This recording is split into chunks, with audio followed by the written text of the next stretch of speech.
It is so funny! Your police! Your Imperial Majesty's police! Why, they're worth just about as much as any other police, that is to say, nothing, nothing at all. No, Sire, I will not return to the Santé prison. I can afford to laugh at that. But time enough has been wasted as it is. I need my freedom against that man, and I mean to keep it." The Emperor shrugged his shoulders. "You don't even know who the man is." "I shall know, Sire, and I alone can know, and he knows that I am the only one who can know. I am his only enemy. I am the only one whom he attacks. It was I whom he meant to hit the other day, when he fired his revolver. He considered it enough to put me and me only to sleep last night, to be free to do as he pleased.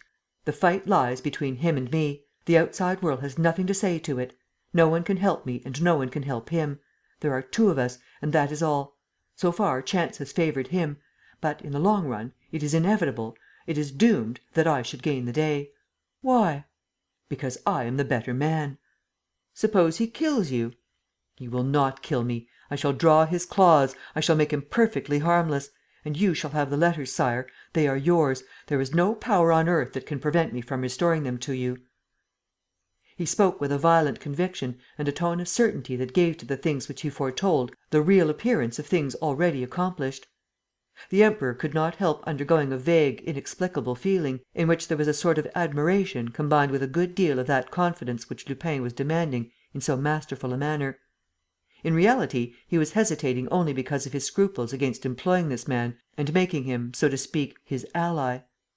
And anxiously, not knowing what decision to take, he walked from the gallery to the windows without saying a word. At last, he asked: "And who says that the letters were stolen last night?" "The theft is dated, Sire." "What do you say?" "Look at the inner side of the pediment which concealed the hiding place. The date is written in white chalk: midnight, 24 August." "So it is," muttered the Emperor, nonplussed. "How was it that I did not see?"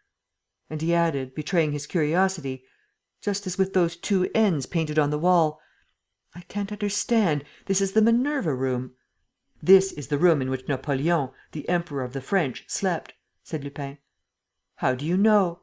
"Ask Waldemar, Sire. As for myself, when I was turning over the old servant's diary, it came upon me as a flash of light. I understood that Shears and I had been on the wrong scent. Apoon, the imperfect word written by the Grand duke Hermann on his deathbed, is a contraction not of Apollon, but of Napoleon." "That's true. You are right," said the Emperor. "The same letters occur in both words and in the same order. The Grand duke evidently meant to write Napoleon. But that figure 813?" "Ah, that was the point that gave me most trouble. I always had an idea that we must add up the three figures 8, 1 and 3; and the number 12, thus obtained, seemed to me at once to apply to this room, which is the 12th leading out of the gallery. But that was not enough for me. There must be something else, something which my enfeebled brain could not succeed in translating into words.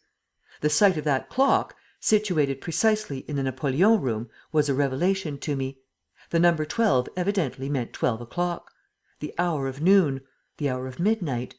Is this not the solemn moment which a man most readily selects? But why those three figures, 8, 1 and 3, rather than any others which would have given the same total? It was then that I thought of making the clock strike for the first time, by way of experiment. And it was while making it strike that I saw the dots of the first, third and eighth hour were movable and that they alone were movable. I therefore obtained three figures, 1, 3 and 8, which, placed in a more prophetic order, gave the number 813. Waldemar pushed the three dots, the spring was released, and Your Imperial Majesty knows the result. This, Sire, is the explanation of that mysterious word and of those three figures 813, which the Grand duke wrote with his dying hand, and by the aid of which he hoped that his son would one day recover the secret of Veldenz and become the possessor of the famous letters which he had hidden there." The Emperor listened with eager attention, more and more surprised at the ingenuity, perspicacity, shrewdness and intelligent will which he observed in the man.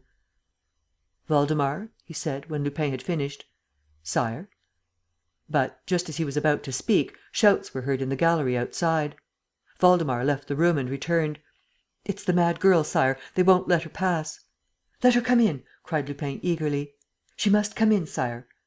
At a sign from the Emperor, Waldemar went out to fetch Isilda. Her entrance caused a general stupefaction.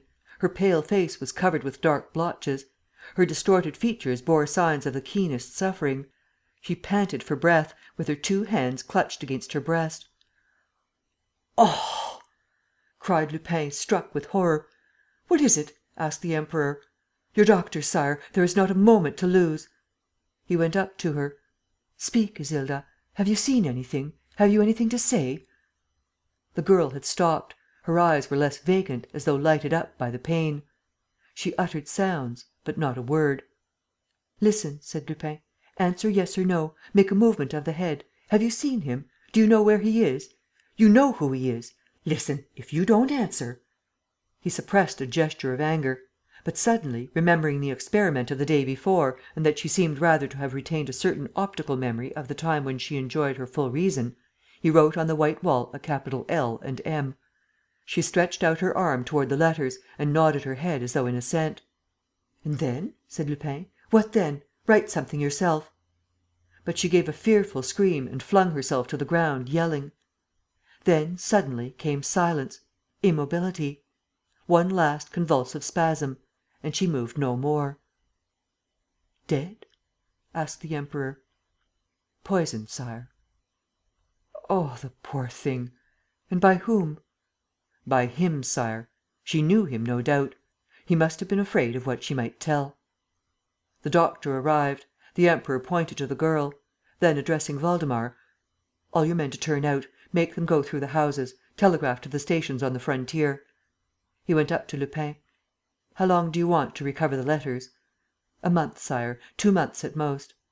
"Very well. Waldemar will wait for you here. He shall have my orders and full powers to grant you anything you wish." "What I should like, Sire, is my freedom." "You are free." Lupin watched him walk away and said, between his teeth: "My freedom first. And afterward, when I have given you back the letters, O Majesty, one little shake of the hand ... then we shall be quits." Chapter 13.